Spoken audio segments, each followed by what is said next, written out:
Hello, everyone. Hope you guys had a good weekend and a wonderful Sunday night. I hope everyone that watched football this weekend got their see their teams win. I know mine decided to choke, but hey. So tonight we're going to jump right into continue reading the national security strategy. Um, I think we got through like 11 pages of it last night. Yeah, I believe 11 pages of it, so we'll jump right into it. There's 29, so there might be a part 3 to this as well, depending on how far we get tonight. We'll probably make this about an hour long one. We won't make it super long, so we'll see how far we get. I'm going to try a little less commentary and just a little more reading. There's some stuff that I find super important to talk about, then I will, but if not, then we will just continue to push through it. Okay, let me make that larger.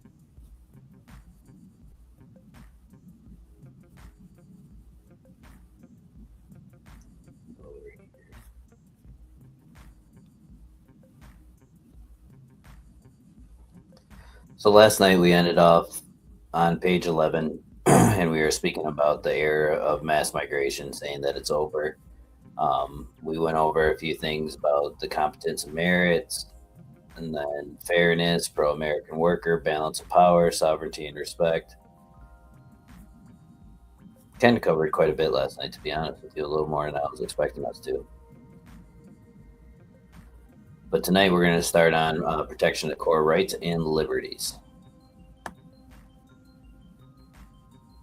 And I should hopefully be able to speak a little better English tonight. I'm not as tired as I was last night, so hopefully it doesn't sound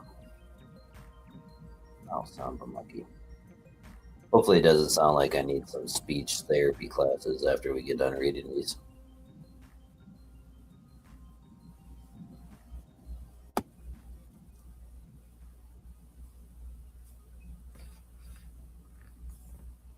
Come on.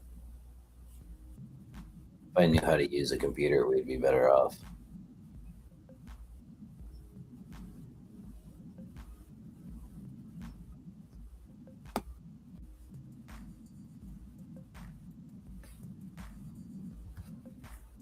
All right. So we'll start off up here with protection of core rights and liberties. Starts off saying the purpose of the American government is to secure the God-given natural rights of American citizens. To this end, departments and agencies of the United States government have been granted fearsome powers. Those powers must never be abused, whether under the guise of de-radicalization, protecting our democracy, or any other pretext. When and where those powers are abused, abusers must be held accountable. In particular, the rights of free speech, freedom, and freedom of religion and of conscience, and the right to choose and steer our common government, are core rights that must never be infringed. Regarding countries that share or say they share these principles, the United States will advocate strongly that they be upheld in letter and spirit. We will oppose elite-driven, anti-democratic restrictions on core liberties in Europe, the Anglosphere, and the rest of the democratic world, especially among our allies.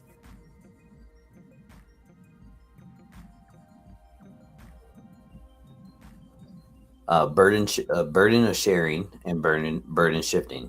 The days of the United States propping up the entire world order like Atlas are over. The days of the United States propping up the entire world order like Atlas are over. Oh, I got you.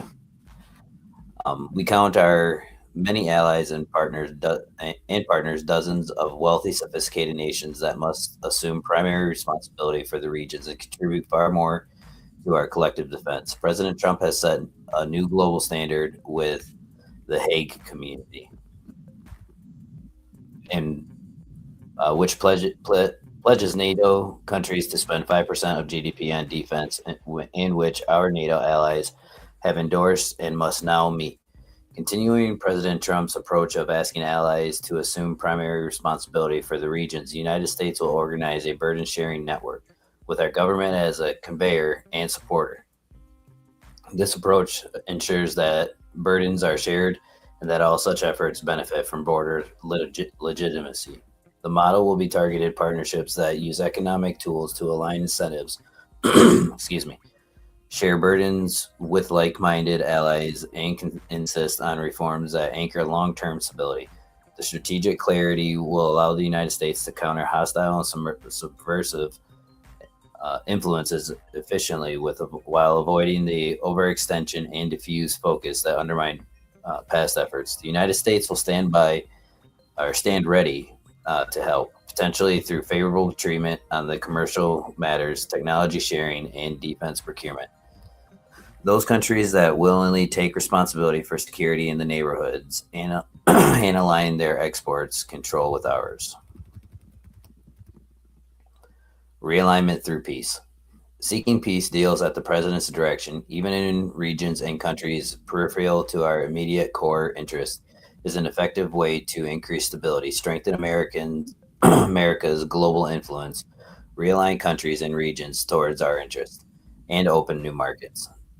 The resources required boil down to presidential diplomacy, which our great nation can embrace only with competent leadership. The dividends and end of the long-standing conflicts, lives saved, new friends made, can vastly outweigh the relatively minor costs of time and attention. Just a second, I gotta take a drink. My throat's drying out already.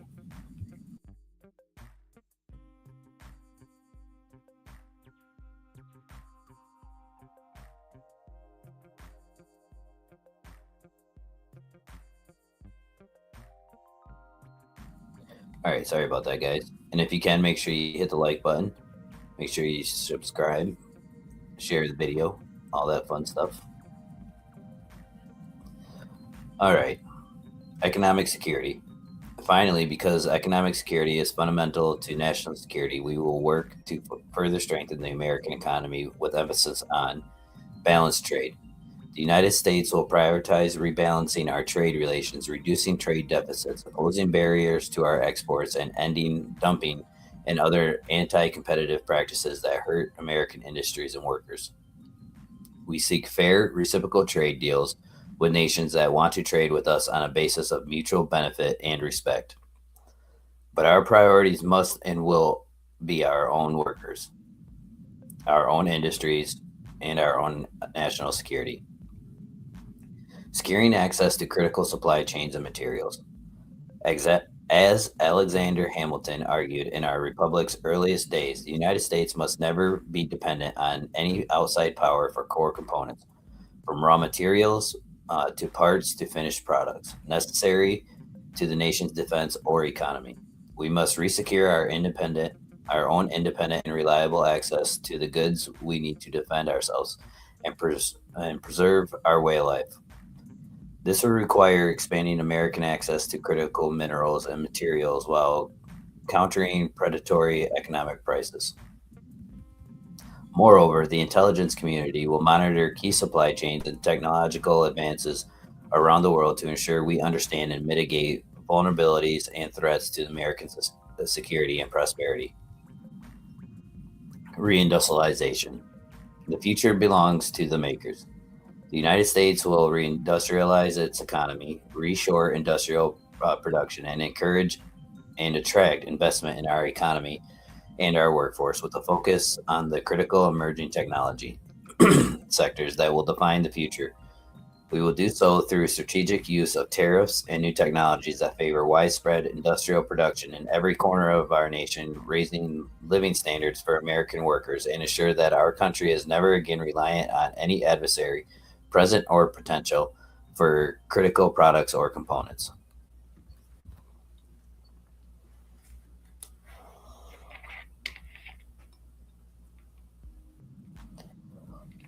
Well, sounds good so far.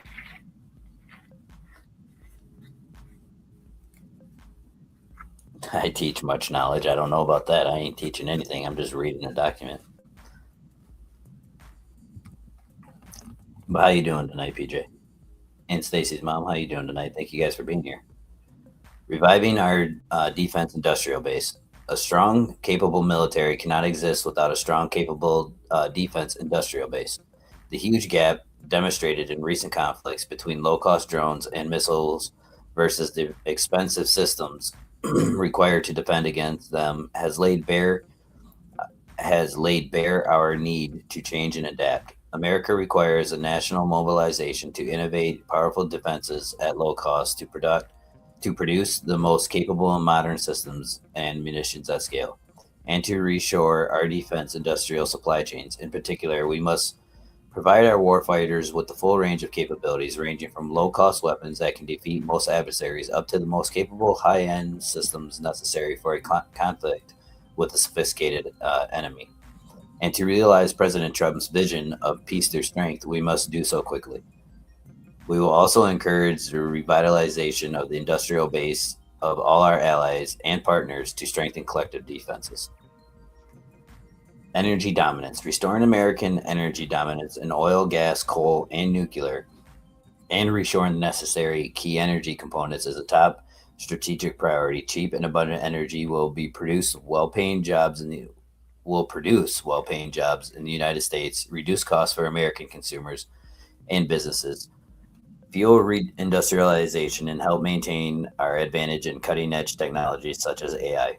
Expanding our net export will also deepen relationships with allies while curtailing the influence of adversaries, protect our ability to defend our shores, and when where necessary, enable us to project power. We reject the disastrous climate change and net zero ideologies that have so greatly harmed Europe, threaten the United States, and subsidize our adversaries.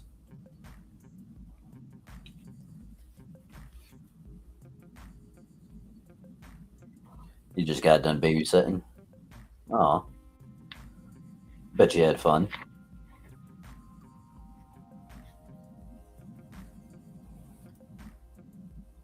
Conclusion, all presidents lie. Yeah, we know that. And we're not necessarily fighting any other countries yet. I mean, what we're doing to Venezuela really isn't fighting. Like, we just keep dropping missiles on some boats.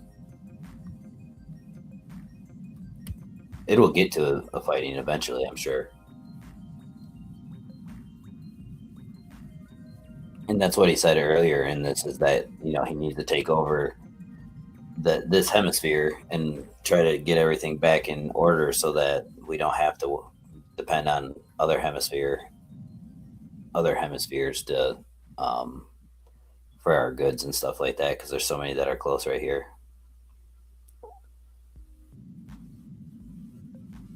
He just learned how to laugh. And you're not distracting me. It's good to be able to pull off this for a minute. And I want to acknowledge chat when I can.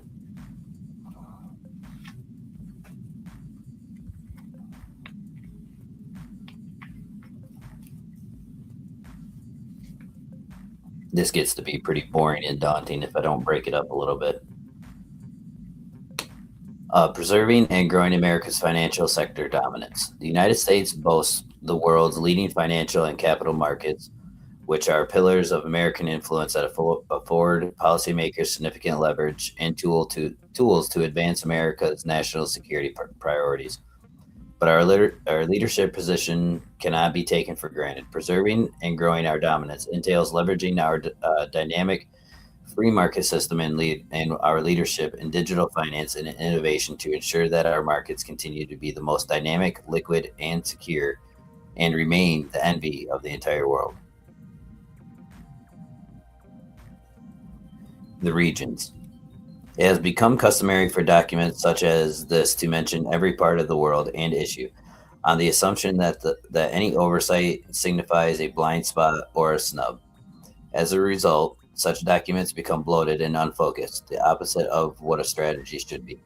To focus and prioritize is to choose, to acknowledge that not everything matters equally to everyone. It is not to assert that any peoples or regions or countries are somehow intrinsically unimportant. That had me stumped for a second there. The United States is, by every measure, the most generous nation in history, yet we cannot afford to be equally attentive to every region and every problem in the world.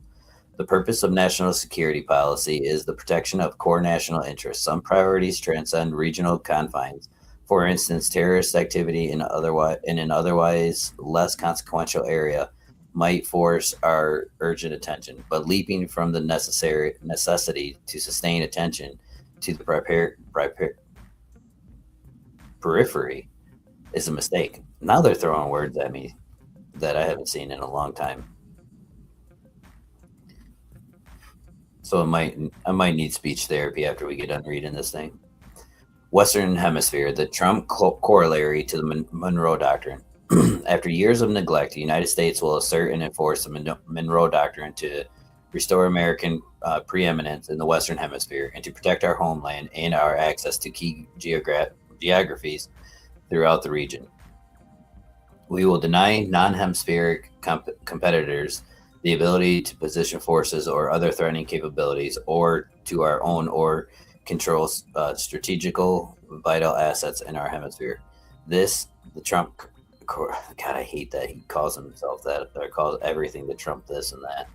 The Trump corollary to the Monroe Doctrine is a common sense and potent restoration of American power and priorities consistent with American security interests. Our goals for the Western Hemisphere can be summarized as enlist and expand. We will enlist and establish friends in the hemisphere to control migration, stop drug flows, and strengthen stability and security on land and sea. We will expand by cultivating and strengthening new parties while bolstering our nation's appeal as the hemisphere's economic and security partner of choice. Which is kind of hard to believe a little bit because look at the relationship we have with Canada, which is not a good one. Look at the relationship we have with Mexico, which is not a good one. Look at the relationship we have with all these other countries, south of us in South America. They're not very good. So I don't know how he's going to enlist and expand anything. What it sounds like he's talking about is he's going to take over the Western Hemisphere and try to put new regimes in all these places that align with what we want. And again, like I've said many a times, look at our scorecard for doing that competently and efficiently. Like our ability to put in new regimes is ridiculous.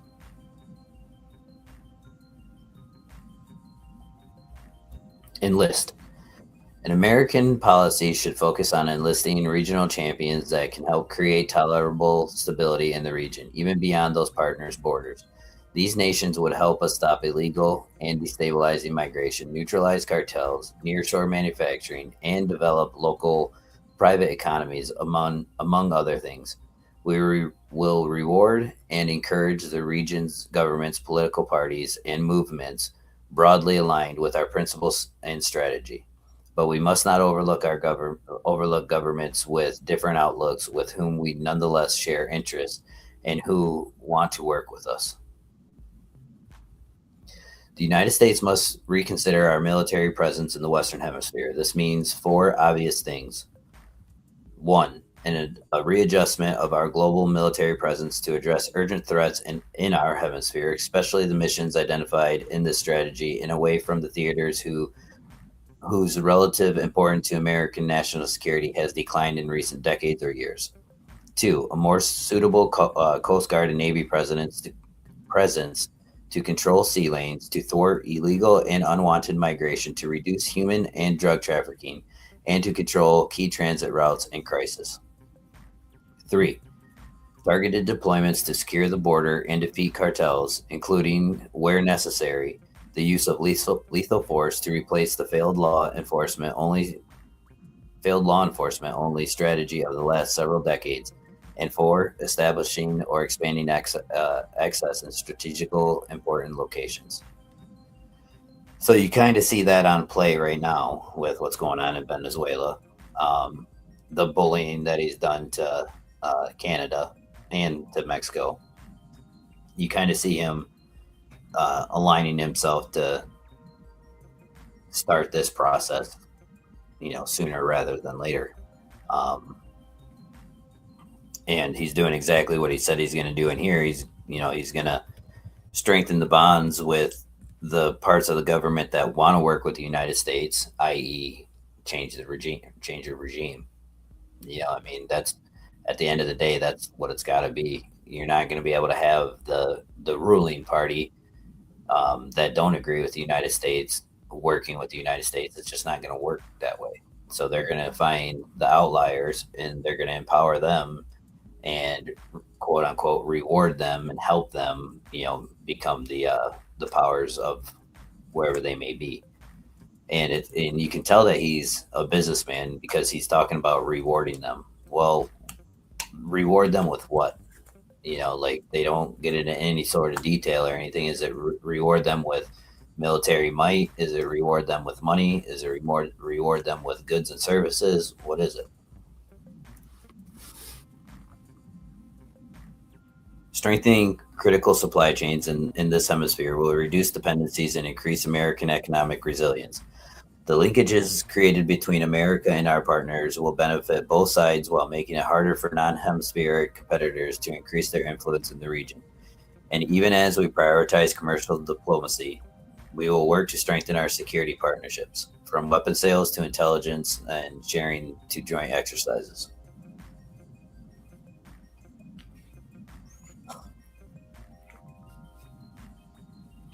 Well, you guys can spam the chat. It helps with the algorithm and everything like that. I don't mind spamming the chat. The more interaction we have in the chat, the better the algorithm picks it up. So, trying to rebuild this thing back up again.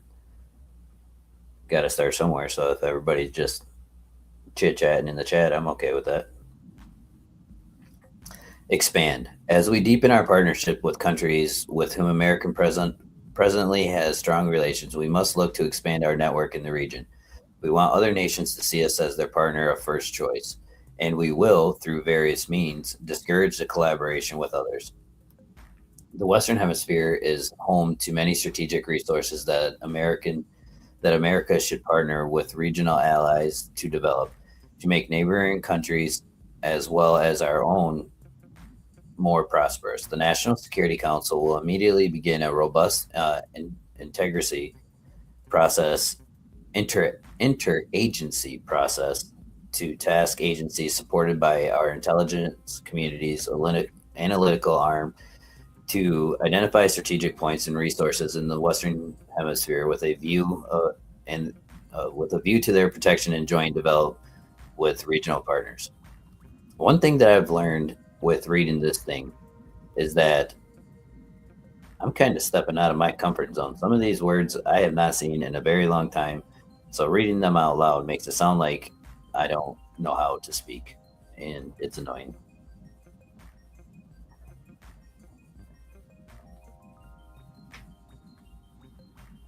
Yeah, rebuilding is kind of hard, but it's kind of fun too. You get away from all the nonsense that you were at. Get away from, the negativity that was brought to that channel by other things. There is a lot of hard work that went into that channel, and I understand that. And a lot of blood, sweat, and tears went into that channel. I get all that, but sometimes a fresh start is good. It's not always easy. Non hemispheric competitors have made major inroads into our hemisphere, both to disadvantage us economically in the present and in ways that may harm us strategically in the future. Allowing these incursions without serious pushback is another great American strategic mistake of recent decades. The United States must be preeminent in the Western Hemisphere as a condition of our security and prosperity, a condition that allows us to assert ourselves confidently where and when we need to in the region. The terms of our alliances and the terms upon which we provide any kind of aid must be contingent on winding down adversarial outside influence, from controlling our military installations to our ports and key infrastructure to purchase of strategic assets broadly defined. Some foreign influence will be hard to reverse, given the political alignments between certain Latin American governments and certain foreign actors. However, many governments are not ideologically aligned with foreign powers, but are instead attracted to doing business with them for other reasons, including low costs and fewer regulatory hurdles. The United States has achieved success in rolling back outside influence in the Western Hemisphere by demonstrating with specifically how many hidden costs in espionage, cybersecurity, debt traps, and other ways are embedded in allegedly low cost foreign assistance. We should accelerate these efforts, including by utilizing U.S. leverage in finance and technology to induce countries to reject such assistance. In the Western Hemisphere and everywhere in the world, the United States should make clear that the American goods, services, and technologies are far better to buy in the long run because they are higher quality and do not come with the same kind of strings as other countries' assistance. That said, we will form our own system to expedite approvals and licensing. Again, to make ourselves the partner of first choice. The choice all countries should face is whether they want to live in an American led world or of sovereign countries and free economics or economies, or in a parallel one in which they are influenced by countries on the other side of the world. Every U.S. official working in or on the region must be up to speed on the full picture of detrimental outside influence while simultaneously applying pressure and offering incentives to partner countries to protect our hemisphere. Successfully protecting our hemisphere also requires closer collaboration between the U.S. government and the American private sector. All our embassies must be aware of major opportunities in their country, especially major government contracts. Every U.S. government official that interacts with these countries should understand that part of their job is to help American companies compete and succeed. The U.S. government will identify strategic acquisitions, and investment opportunities for American companies in the region and present these opportunities for assessment by U.S. government financing program, including but not limited to those within the Departments of State, War, and Energy, the Small Business Administration, the International Development Finance Corporation, the Export Import Bank, and the Millennium Challenge Corporation. We should also partner with regional governments and businesses to build scalable and resilient energy infrastructures, invest in critical mineral access, and harden existing and future cyber communication networks that take full advantage of American encryption and security potential. The affirmation, what the fuck? The aforementioned U.S. government entities should be used to finance some of the costs of purchasing U.S. goods abroad. I have no idea. Aforementioned? Am I saying that correctly?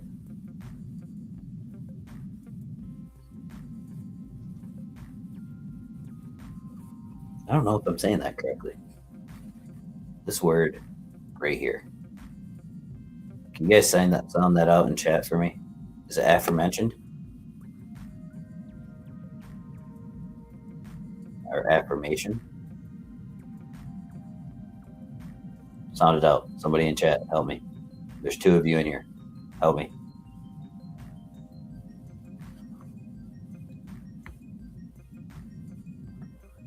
Yes, you are. Yes, I am what? I'm saying that correctly? All right, good. I don't think I've ever seen that word. I've heard it, but I don't think I've ever seen it in order to have to read it. Next time I want to read out an important document like this, just tell me not to. Okay, guys?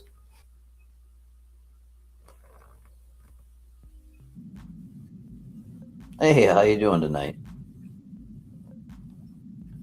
Glad to see you in here.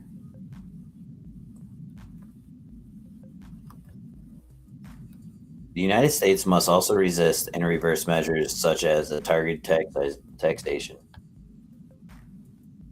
unfair regulation, and expropriation that disadvantage U.S. businesses. The terms of our agreements, especially with those countries that depend on us most, and therefore over which we have the most leverage, must be sole source contracts for our companies. At the same time, we should make every effort to push foreign companies that build infrastructure in the region, push out foreign companies.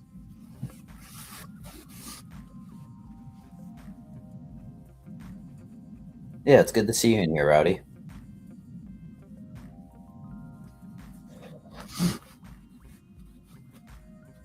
Asia. We need to win the economic future, prevent military confrontation. I don't think we're going to do that because China does anything and everything that they want, and we never do anything about it. I don't know why we're so scared of a paper tiger. Anyways, leading from a position of strength, President Trump single handedly reversed more than 3 decades of mistaken assumptions about China, namely that by opening our markets to China, encouraging American businesses to invest in China, and outsourcing our manufacturing to China, we would facilitate China's entry into the so called rules based international order. This did not happen. China got rich and powerful and used its wealth and power to its considerable advantages. American elites over 4 successful administrations of both political parties were either willing enablers of China's strategy or in denial. I think I talked about this when we briefly went over it a few live streams ago. I mean, it's the 4 administrations. I think he has to include himself in that administration, in those administrations. So, I mean, is he admitting that his first administration he screwed it all up, or what? Because earlier up there it said in his first administration it was proven that he laid the groundwork for everything that he's doing now and showed the world and the United States people that his way was a smart way. But if he's saying that we were either in denial or enabler, then that has to be part of his administration too, because it says 4 successive administrations of both political parties. So it was Obama, then Trump, then Biden, and then Trump again, or was it Bush, Obama, Trump, and Biden? Either way, Trump's still in there somewhere. Anyways, the Indo-Pacific is already the source of almost half the world's GDP based on purchasing power parity, or PPP, and 1/3 based on nominal GDP. That share is certain to grow over the 21st century, which means that the Indo-Pacific is already and will continue to be among the next century's key economic and geopolitical backgrounds or battlegrounds. To thrive at home, we must successfully compete there, and we are. President Trump signed major agreements during his October 2025 travels that further deepen our powerful ties of commerce, culture, technology, and defense, and reaffirm our commitment to a free and open Indo Pacific. America retains tremendous assets, the world's strongest economy and military, world beating innovation, unrivaled soft power, and historic record of benefiting our allies and partners that enable us to compete successfully. President Trump is building alliances, strengthening partnerships in the Indo Pacific that will be the bedrock of security and prosperity long into the future.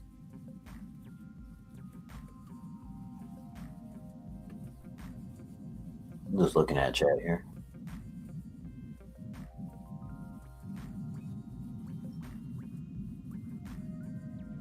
Yeah, these. It's Tylenol, and yes, rowdy clown. That's a, that's exactly what this is.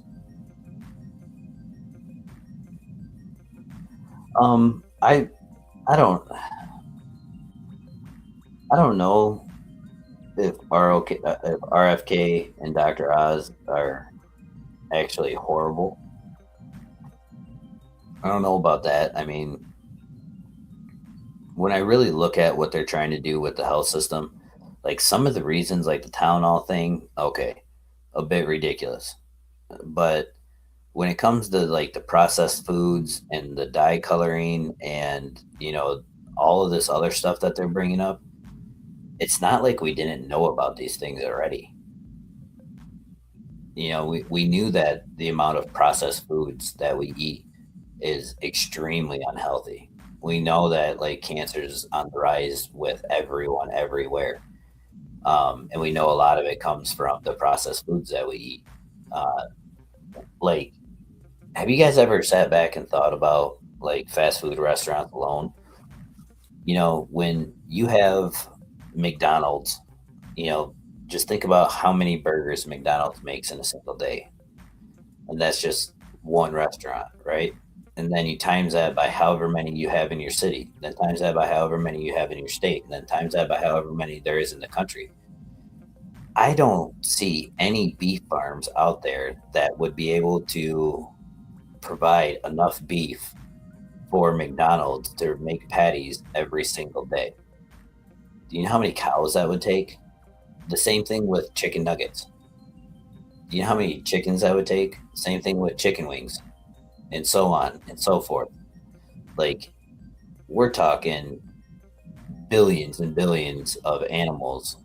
And where are those animals? When was the last time that you went out and you saw, a cow farm that has enough cows to produce enough patties for, Burger King?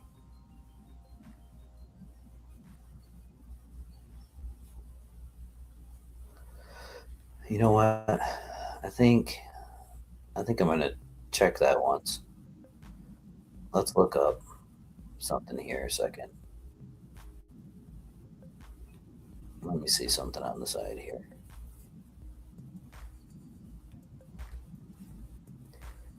Come on.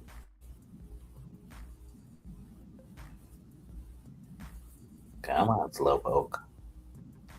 Sorry guys, just waiting for X to load up. I'm going to switch over a minute. Oh, I don't want to show that. But that's that video from what happened in um, Australia, which that's sad. That is unspeakably sad. How many beef patties a day does the average, come on, McDonald's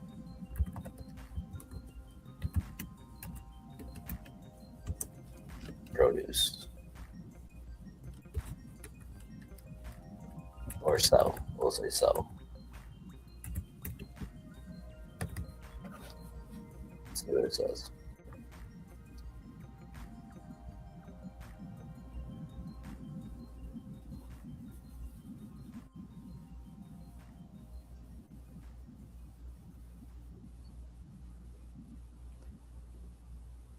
So right here. So per year, the McDonald's around the worldwide is 2.5 billion patties per year.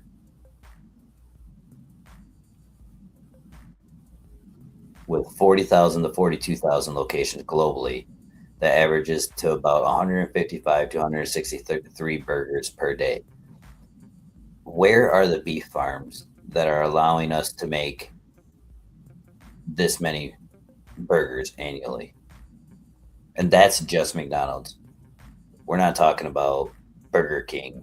We're not talking about Wendy's. We're not talking about the beef that goes into tacos at Taco Bell. We're not talking about any other chain that you can think of.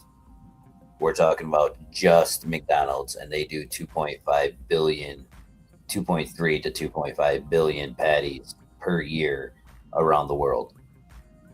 Just think about that. And then apply that to chicken wings and to um, everything else. Like,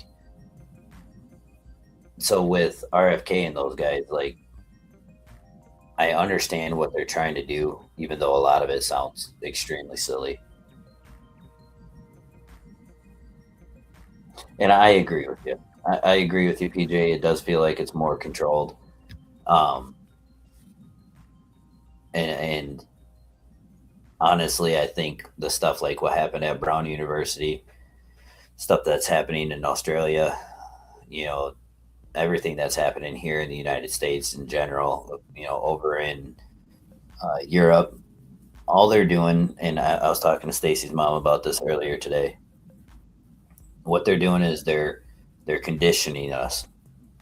They're going to continue to allow all these absolutely awful things to happen to where the people, especially in the United States, are going to say, you know what, we've had enough of this. We've had enough of people being shot. We've had enough of people being, murdered. We've had enough of all of this stuff. And we're seeing these tragedies. And eventually the people are going to say, okay,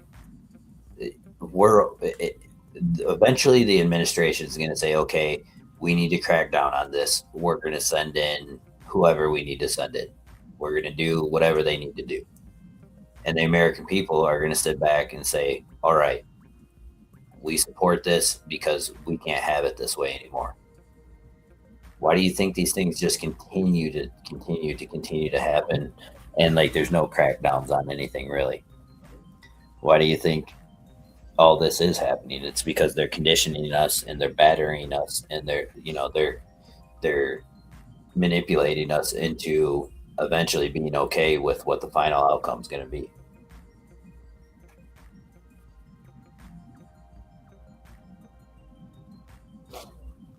So, and that's just my opinion on it. And I mean, you can watch it play out in front of you. I mean, it's it's disgusting. And the problem is that we don't wake up to it.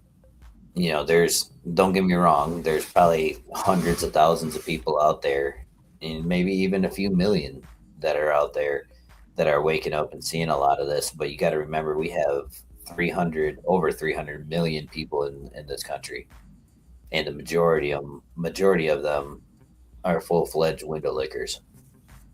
They get all their information from CNN, Fox News, and they believe that these news stations are telling you the 100% truth, that they're not lying, that it's one of those things where the governments of the world, not just of the United States, have, especially in the early years, they ran enough experiments and ran enough simulations and everything in the world to now know what works and doesn't work. I mean, go back and look at all of the FBI documents, CIA documents of all of this stuff.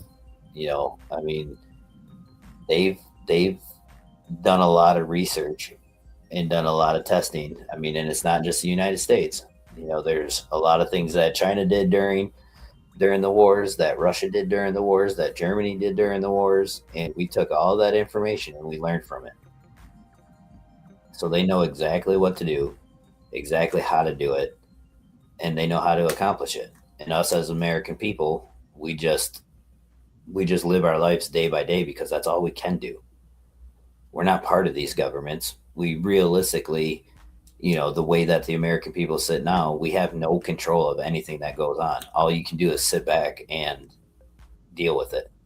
There's nothing that we can do until we all get on the same page and stop fighting each other and start realizing who the actual enemy is and who the ones that are making our lives a living hell. And that's the United States government or any government in general. Then, we're going to continue to be just little puppets the entire time. The only thing you're going to be able to do is work your life away to hopefully be able to afford a new car one day. I mean, and what they're going to do is they're going to keep programming you and driving you to thinking that you need that new car and you want that new car, even though you can go buy a jalopy to do the exact same thing. It's just you worry about your looks or the looks of your vehicle or the way your vehicle sounds. instead of the factor of does your vehicle get you from point A to point B back to point A.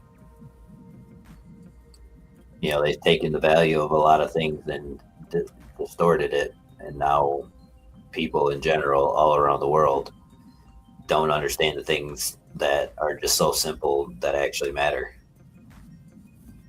Now everybody's chasing that almighty dollar, and the governments know that.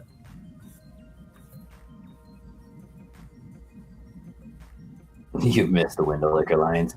Yeah. You're either a window licker or you're a scratch and sniff. I mean, it is 2025, and now people are, throwing around the word retarded all over the place again, but I try not to use that word unless it's legitimately necessary.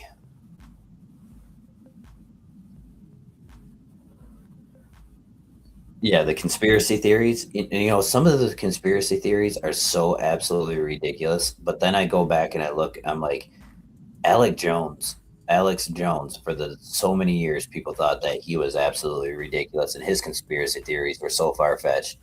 And now all of a sudden, like 75% of his conspiracy theories have been proven to be right. So it's like, that's why it's hard to like pay attention to anything that's going on because you don't know what's real. The ability to locate and understand what is real and what is truthful these days is absolutely gone. Oh yeah. Yeah. I'm not saying that he's a good person. I'm not talking about his character or anything like that. I'm talking about the things that he spoke about.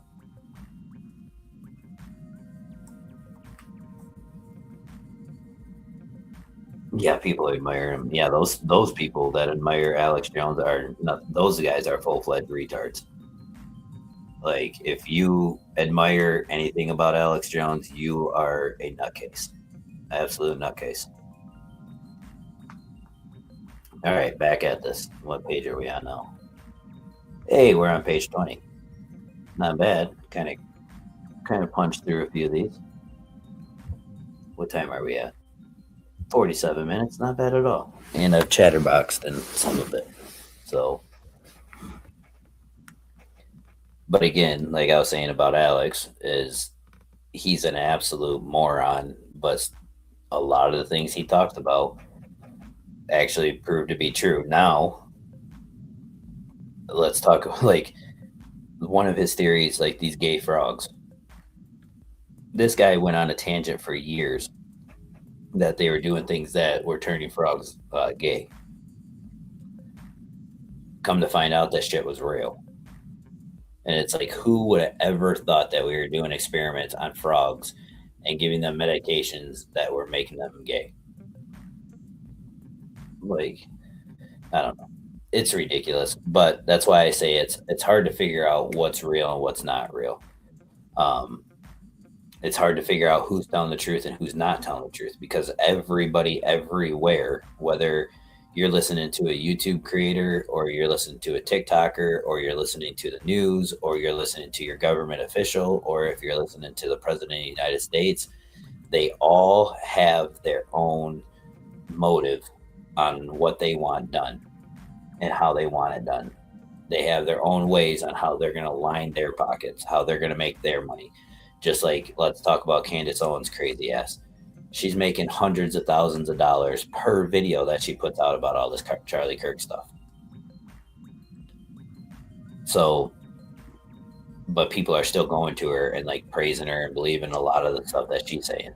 She's like the new age Alex Jones. So it's like trying to figure out where you can go to get truthful information is nearly impossible.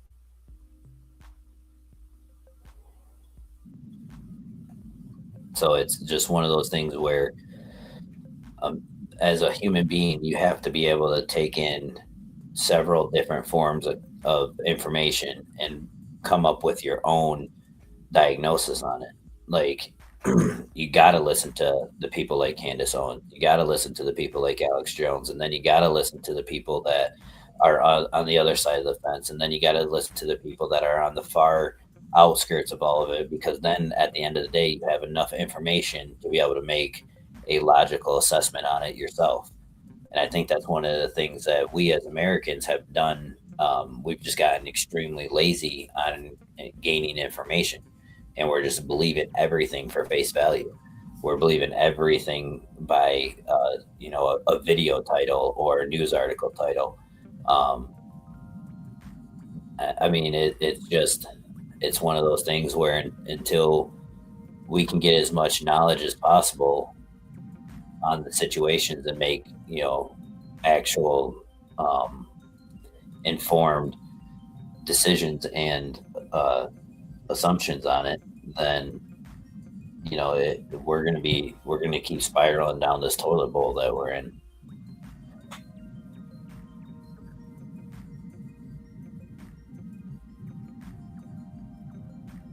Yeah, I saw that Candace Owens was gonna have a private convo tomorrow with Erica Kirk, even though Candace Owens came out and was like, "Yeah, if Erica tells me to stop, then I'll stop." And then what does Erica do? She comes out online. She says specifically, "Stop, just stop." She doesn't say it directly to Candace Owens, but the examples that she was using, you could tell it was aimed towards her, towards Candace Owens. But yet Candace still continues on. Tim Pool's house gets shot at, and she wants to make a big deal about it, saying that he did it on purpose and that it was his own brother that shot his house up and all this other stuff. Like, I don't know. Like I said, the one thing that I say is that as much as you may not agree with someone and as much as you think they are ridiculous, you still need to listen to what they have to say so that you can retain or understand some of the information that they're talking about, and then go to get your other information from other places. But if we're constantly cutting out people like Candace and like Alex Jones, then some of the things that are in there that they talk about, like 99% of the shit that they talk about is just trash, but there is 1% in there that is decent information, and that 1% is useful to know. Now, I'm not saying everybody needs to go listen to Alex Jones and Candace Owens and all this other stuff. All I'm saying is that it won't hurt you to listen to what they have to say every once in a while, because then you can kind of get a full view of everything that's going on, and then come to an actual rational, decision on things. Anyways, let's keep going. Economics, the ultimate stakes. Since the Chinese economy reopened in the world in 1979, commercial relations between our two countries, have been and remained fundamentally unbalanced. What began as a relationship between a mature, wealthy economy and one of the world's poorest countries has transformed into one between near peers, even as, until very recently, Americans' posture remained rooted in the past assumptions.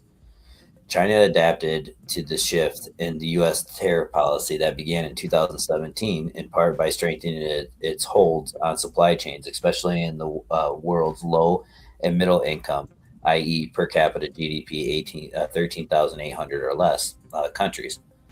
Among the greatest economic battlegrounds of the coming decades, China's exports to low income countries doubled between 2020 and 2024. The United States imports Chinese goods indirectly from middlemen and Chinese built factories in dozens of countries, including Mexico. China's exports to low income countries are today nearly four times its exports to the United States. When President Trump first took office in 2017, China's exports to the United States stood at 4% of its GDP, but since have fallen slightly over 2% of its GDP. China continues, however, to export to the United States through other proxy countries. Going forward, we will rebalance America's economic relationships with China, prioritizing reciprocity and fairness to restore American economic independence. Trade with China should be balanced and focused on non sensitive factors. If America remains on a growth path and can sustain that while maintaining a genuinely mutually advantageous economic relationships with Beijing, we should be headed from our present 30 trillion economy in 2025 to 40 trillion in the 2030s, putting our country in an inevitable position to maintain our status as the world's leading economy. Our ultimate goal is to lay the foundation for long-term economic vitality. Importantly, this must be accompanied by a robust and ongoing focus on deterrence to prevent war in the Indo-Pacific. This combined approach can become a virtuous cycle as strong as American deterrence opens up space for disciplined economic action, while more disciplined economic action leads to greater American resources to sustain deterrence in the long term. To accomplish this, several things are essential. First, the United States must protect and defend our economy, our people from harm from any country or source. This means ending, among other things. Number one, predatory state directed subsidies and industrial strategies. Number two, unfair trading practices. Number three, job destruction and deindustrialization. Number four, grand scale intellectual property theft, industrial espionage. Number five, threats against our supply chains that risk U.S. Access to critical resources, including minerals and rare earth elements. Number six, exports of fentanyl precursors that fuel Americans' opioid epidemic. And number seven, propaganda influence operations in the forms of cultural subversion. Second, the United States must work with our treaty allies and partners who together add another 35 trillion in economic power to our own 30 trillion national economy, together constituting more than half of the world's economy. To counteract predatory economic practices and use our combined economic power to help safeguard our prime position in the world, in the world economy, and ensure that allied economies do not become subordinate to any competitive or competing power.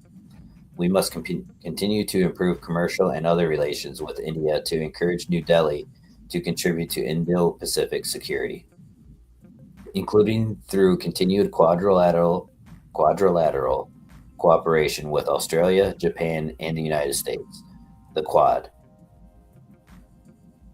Moreover, we will also ask to align the actions of our allies and partners with our joint interests in preventing domination by single competitor nations. I just don't see any of that.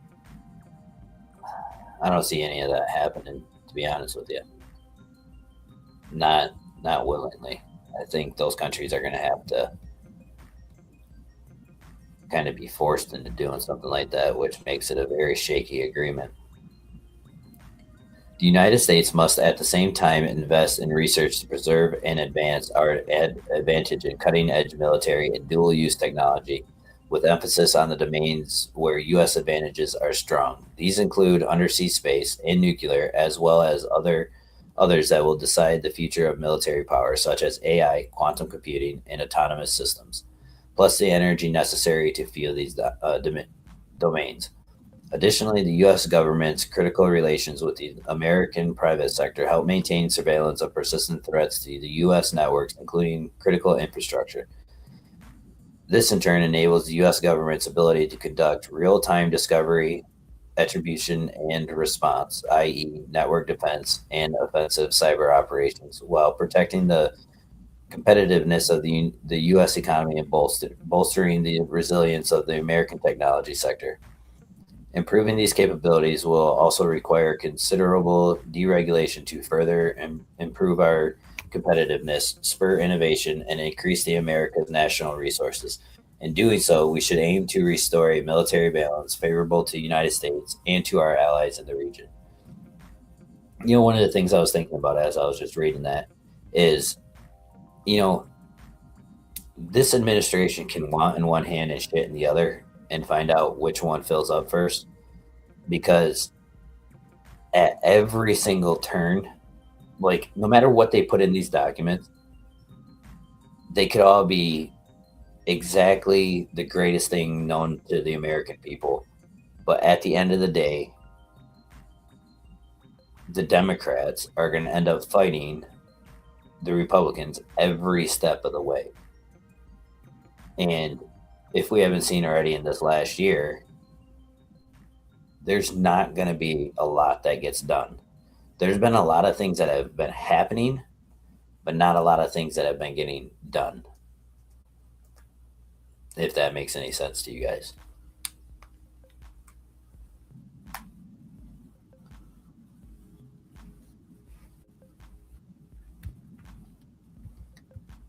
In addition to maintaining economic preeminence and consolidating our alliance system in an economic group, the United States must execute robust diplomatic and private sector led economic engagement in those countries where the majority of the global economic growth is likely to occur over the coming decades.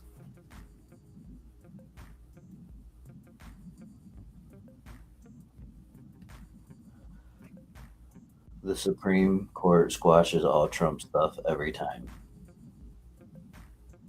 What do you mean by that? Do you mean that because as far as I've seen, the Supreme Court has supported everything that Trump's done? Like, I don't think Trump's lost any cases in the Supreme Court. Is that what you mean?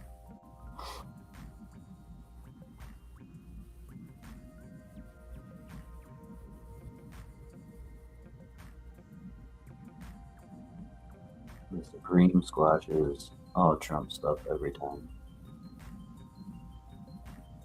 Not 100% sure I follow that one. Where am I? A lot of his executive orders have been stopped in the courts. They've been stopped in federal court, not the Supreme Court. And those, like, that's what Trump's waiting on the Supreme Court to rule on. Actually, is there's one case that's in the Supreme Court right now that Trump's trying to get it to where these federal judges can't keep stepping in and stopping his stuff. Now, if Trump wanted to, which he's not, and I kind of give him a little bit of credit for this, but not a ton. But if he wanted to, he could just push all this stuff through and do whatever he wants until the court cases are finalized. So, I mean, if he wanted to, he could just go through and do all this stuff and then wait till, and do all of it until the courts, finally come up with judgments on everything.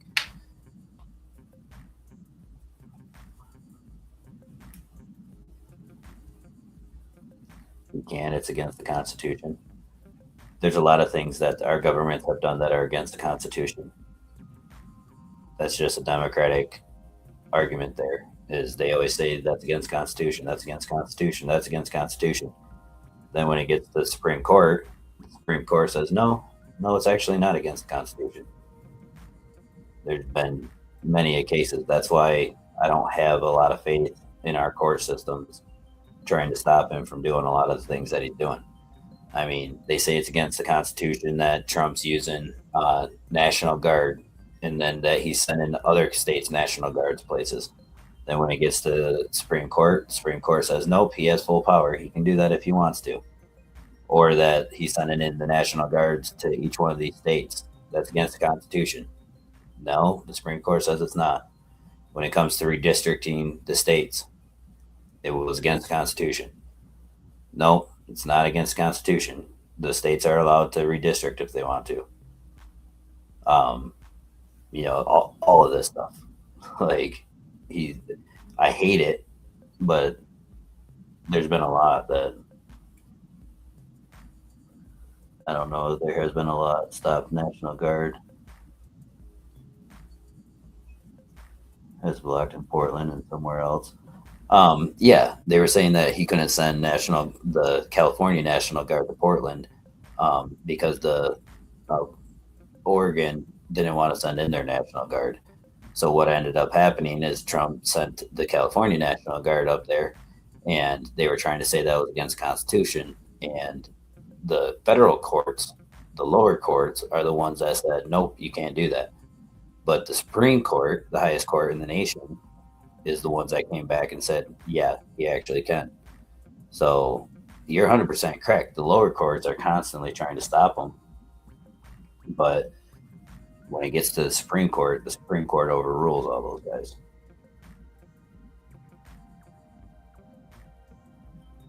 Hey, Larry, how's it going? No, they didn't end up going because Oregon ended up the Oregon or the Portland police. If you notice, they ended up stepping in quite a bit. You were covering that a lot. I know that. Um, the Portland police actually ended up stepping up, and then they ended up moving in and taking a lot of that stuff out of there. And so all Trump did was threaten it. Obviously, he didn't do it, but that's the same thing as like Washington D.C. They said that it was against the Constitution for Trump to send in the National Guard at Washington D.C., and he did that. So that's why I say is I just don't have much faith in any of these courts. And even if, again, what my original topic was is that the courts are going to continue to try stopping them, and they're going to fight them every step of the way. So no matter what they have in this document, and no matter what his plans and everything are, this versus reality are two completely different things. What he's putting in here versus what's actually going to happen are two totally different things. They're completely opposite of each other. Um, and he can talk all this big game. The administration can talk the biggest game they want. But again, when it comes down to it, the Democrats know that they can tie all of this stuff up in litigation and stop a lot of this because the Supreme Court's only going to be able to handle so many cases. The Supreme Court's only so big, but the federal judges, there's tons of them all over the place. So there's more capabilities of them being stopped than there is the stuff actually going through.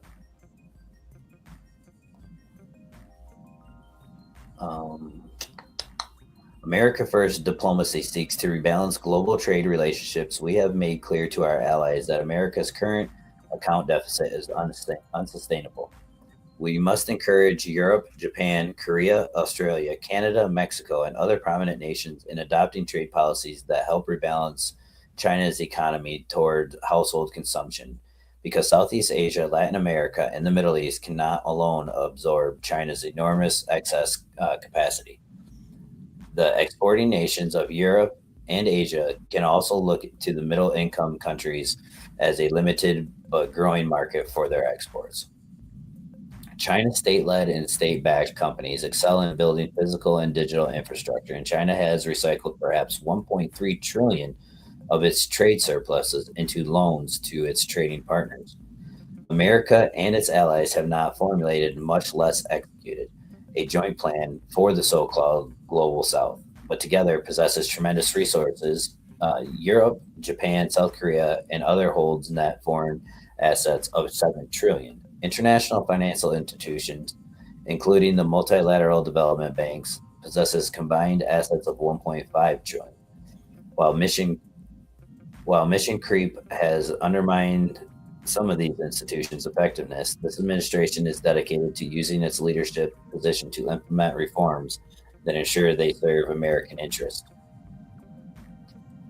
What differentiates America from the rest of the world, our openness, transparency, trustworthiness, commitment to freedom and innovation, and free market capitalism, will continue to make us the global partner of first choice. America still holds the dominant position in the key technologies that the world needs. We should present partners with a suite of inducements. For instance, high-tech cooperation to defense purchases and access to capital markets that tip decisions in our favor. President Trump's May 2025 state visits to the Persian Gulf countries demonstrated the power and appeal of the American technology. There, the president won the Gulf state supports for America's superior AI technology, deepening our partnership. America should similarly enlist our European and Asian allies and partners, including India, to cement and improve our joint positions in the Western Hemisphere. And with regard to critical minerals in Africa, we should form coalitions that use our comparative advantages in finance and technology to build export markets with cooperating countries. America's economic partners should no longer expect to earn income from the United States through overcapacity and structural imbalances, but instead pursue growth through managed cooperation tied to strategic alignment and by receiving long term U.S. investment. With the world's deepest and most efficient capital markets, America can help low income countries develop their own capital markets and blind their currencies more closely to the dollar, ensuring the dollar's future as the world's reserve currency. Our greatest advantages remain our system of government and dynamic free market economy. Yet we cannot assume that our system advantages will prevail by default. A national security strategy is therefore essential.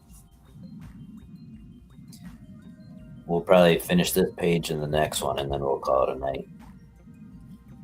We'll finish up on another day. Maybe tomorrow night we'll do the third and final one of reading this. Deterring military threats. In the long term, maintaining American economic and technological preeminence is the surest way to deter and prevent a large scale military conflict. A favorable conventional military balance remains an essential component of strategic competition. There is rightly much focus on Taiwan, partially because of Taiwan's dominance in semiconductor production, but mostly because Taiwan provides direct access to the second island chain and splits Northeast and Southeast Asia into two distinct theaters. Given that one third of the global shipping passes annually through the South China Sea, this has major implications for the U.S. economy, hence deterring a conflict over Taiwan. Ideally, by preserving military overmatch is a priority. We will also maintain our longstanding declaratory policy on Taiwan, meaning that the United States does not support any unilateral change to the status quo in the Taiwan Strait.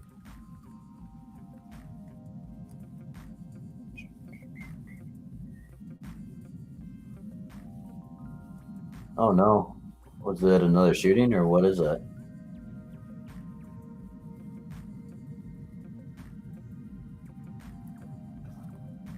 Says two dead at director Rob Reiner's home in LA. Was that another shooting event or like what happened? We will build a military capable of denying aggression anywhere in the first island chain, but the American military cannot and should not have to do this alone. Our allies must step up and spend, and more importantly, do much more for collective defense. America's diplomatic efforts should focus on pressing our first island chain allies and partners to allow the U.S. military greater access to their ports and other facilities, to spend more on their own defense, and more importantly, and most importantly, to invest in capabilities aimed at deterring aggression. This will interlink maritime security issues along the first island chain while reinforcing U.S. and allies' capacity to deny any attempt to seize Taiwan or achieve a balance of forces so unfavorable to us as to make defending the island impossible. A related security challenge is the potential for any competitor to control the South China Sea. This could allow a potentially hostile power to impose a toll system over one of the world's most vital lanes of commerce, or worse, to close and reopen it at will. Either one of those two outcomes would be harmful to the U.S. economy and border U.S. interests. Strong measures must be developed along with the deterrence necessary to keep those lanes open, free of tolls, and not subject to arbitrary closure by one country. This will require not just further investment in our military, especially naval capabilities, but also strong cooperation with every nation that stands to suffer, from India to Japan and beyond. If this problem is not addressed, given President Trump's insistence on increased burden sharing from Japan and South Korea, we must urge these countries to increase defense spending with a focus on capabilities, including new capabilities necessary to deter adversaries and protect the first island chain. We will also harden and strengthen military presence in the Western Pacific, while in our dealings with Taiwan and Australia, we remain our determined rhetoric on increased defense spending. Preventing conflicts requires a vigilant posture in Indo-Pacific, a renewed defense industrial base, greater military investment from ourselves and from allies and partners, and winning the economic and technological competition over the long term. So I think if I'm looking here, Yeah, there's like 6 more pages.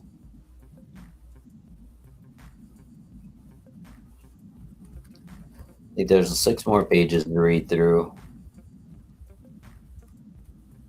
and quite honestly, we read through 13 of them tonight.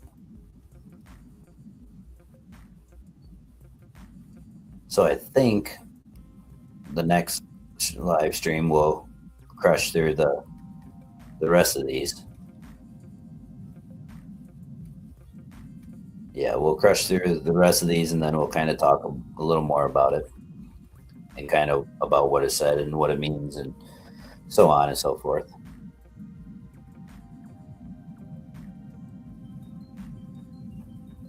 Oh, I gotta get myself back up on the screen. There I am. But we went over a little bit on time. I kind of wanted to try cutting it up by an hour, but not too bad. And I hope I didn't bore everybody to sleep. Like I said, we got a few more pages of it to read, and then we can talk a little bit about it, and then we'll move on to something else.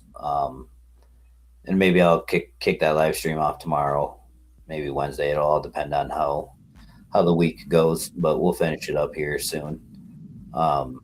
If you guys can, like I always say, make sure you guys hit the like button. If you guys are so kind, make sure you guys share and subscribe to the channel. We're trying to make a run back to getting monetized again.